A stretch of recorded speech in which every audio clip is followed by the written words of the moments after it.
So next thing we're going to look at is some alternatives that we can use for traditional passing drills. So Maxi, just make the chest pass to me. Chest pass, chest pass, chest pass. Chest pass.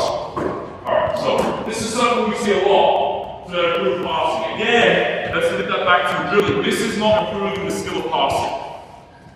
How many times in the one day do we actually see a chest pass made? Literally the only situations when a kick ahead and transition made the whole length of the ball. Never a situation like this. So we're going to look at some alternatives we can do for something such as this.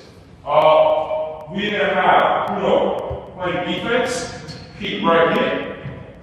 Now it's 2 against 1. 2 against 1. You can move any way you want on the court. You've got no dribble. Every time you catch the ball, let's make the pass. So if we make the pass, you've got to wait for Maxi to come and tag you, to touch it, and now you can pass it back. So you can't pass until he tags, but you can move any way you want, Maxi.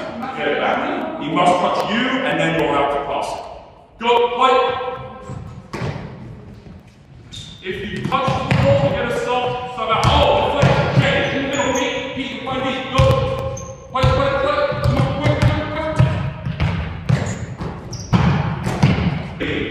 What happens when we add a defender? Now we're getting into random practice. So we're just doing our chest passes here, Maxi. This is called block practice. And block practice is when we repeat the same technique over and over again with no randomness or other skills. So we're only working on passing. But now what we can see here is we're still only working on passing, but it's more variable. So it's variable practice because they're doing something different every time. And naturally too, what we can see is they've done an amazing job breaking that 3 in a row. So just hold that over there. So the phrase Alan used yesterday was play ball seed. So this is how at this age group I would start to teach that concept. So this is called 3 in a row, when the ball, your defender and you are in a straight line. And what they've done naturally, without me even telling them, is they started moving to different places, Charles, where you go Maxi, to make a 2 in a row. And that's an amazing concept, and they picked it up implicitly. So the idea with implicit learning is can they learn something within a small-sided game that they don't even realize. Now we're going to add some constraints. When you receive the ball, you have to make 1 or 2 dribbles and make a one-handed pass. Go.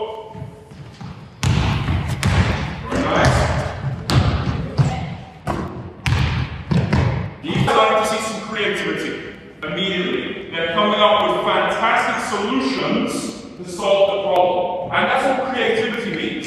Creativity is not doing this.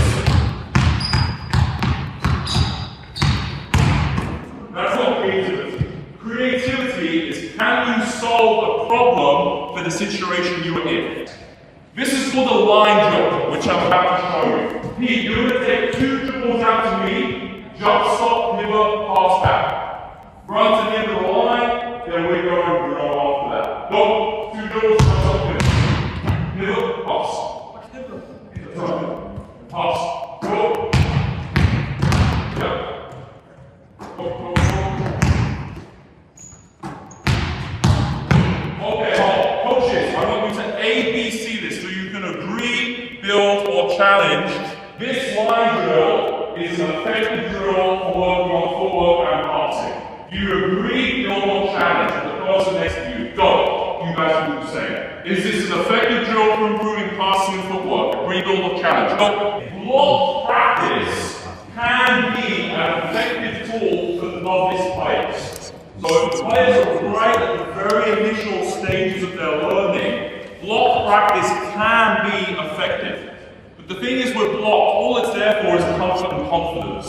And the problem with coaches, and I sort of know this when I started, was we'd stay in these drills for far too long. And they're not fun, they're not likely to transfer. So small bits of blocks can be effective, but can we quickly get to a more game-like situation? I just want to give some feedback points on that. You guys, what can you say? If you build a challenge, that's an effective drill. You agree? For beginners, right? Okay, so I'm also going to play the devil's advocate a little bit, especially at this stage as beginners. And we're going to see, can they learn in the game first without even needing a drill like this? So can we give them the context of this situation? Now we've got to think with this. What situation in the game, again, are we going to dribble in a straight line, jump, stop, pivot, and pass in a straight line? We're not. So one way I would immediately know this line drill is put in context of play at rim. So guys, it's going to be right here. Same thing face the rim line. Go. Now I am going to play as a scripted defender. So you guys will do a baseline drive, but I'm going to wall up and stop you. I'm going to wall up and stop you. So now you're going to do a jump stop, pivot, pass onto the back. Then you're just going to come straight in. I'm going to stop you, jump stop, pivot, pass. Go. So immediately, just doing something like this, it puts it into context a little bit more. When in the game are you going to do it from sideline and across the straight line? Never. Now, you can hold this even more. You guys have come in, make a jump stop, pivot, and I'm trying to steal the ball. So now I'm trying to script the defender. So sometimes I might try and poke the ball from behind or even come in front. Now what are you going to do? Oh, break that 3-rock. Beautiful. Go play. Yep.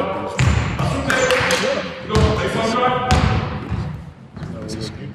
Beautiful. Two teams until they, my man. Fit and feet together, Max and Bruno. You can only play inside the 3-point line. You cannot dribble, you're going to get 8 passes in a row, only inside the 3. 8 passes in a row.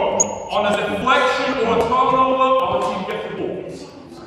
You can move anywhere, no dribble. Go, 8 passes in a row. Quick.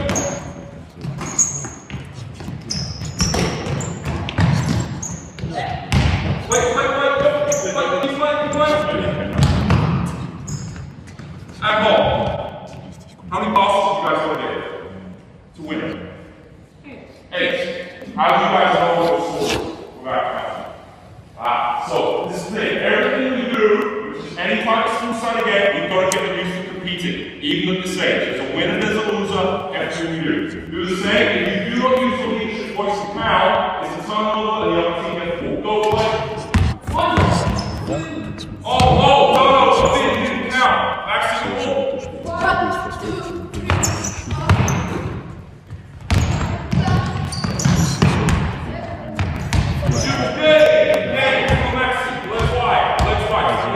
Losers, you're going to pull underneath their legs. Go, pull underneath their legs. Pull under, go. You're going to go under. So immediately there's a consequence of losing. Even something small. 5 push-ups, 1.5 and back, there's going to be something. What you also saw was they both started unlocking their leadership voice. At the highest level of the game, let's take Pavian and Power of U16 U18 national teams. It is essential that players use their leadership voice to communicate.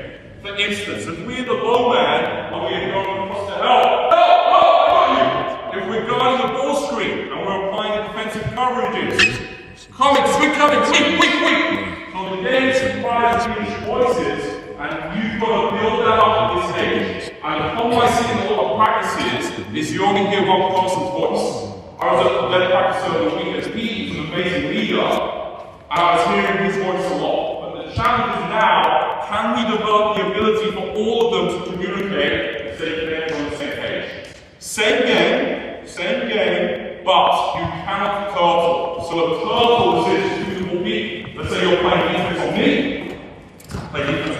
Turtle can turn back to your defender. If you turtle, it's a turnover. So you've got to count and you cannot turtle. Play!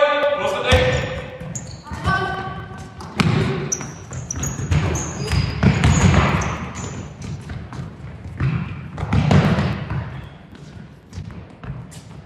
5 seconds, no, wait.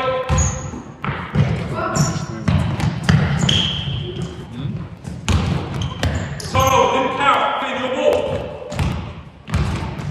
And ball, excellent. Now, we can manipulate the task constraints to shape learning.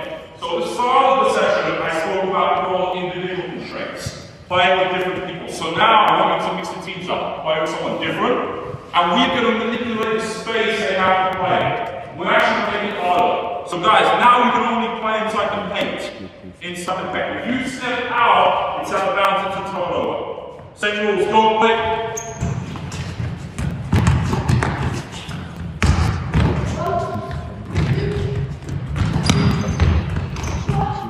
So turnover, can you count? Actually, walk quick. And off. So we can see now immediately it's hard. So what is this going to lead to? Well, now they've got to be even more effective making the cut, and they've got to pivot even more to the technical. So instead of doing something like a line drill at the beginning, they are learning how to pivot implicitly. And you can see they've got forward pivots of both pivots, and they've got reverse pivots. So as opposed to me telling them what to do, they're learning that. So then, of course, if I want to polish some things up, maybe I could go back to the line if I feel it's useful. But then they understand how to pivot and when to pivot when to polish it up. And that's the key thing, they know the context. It's not just doing a drill without any context and understanding how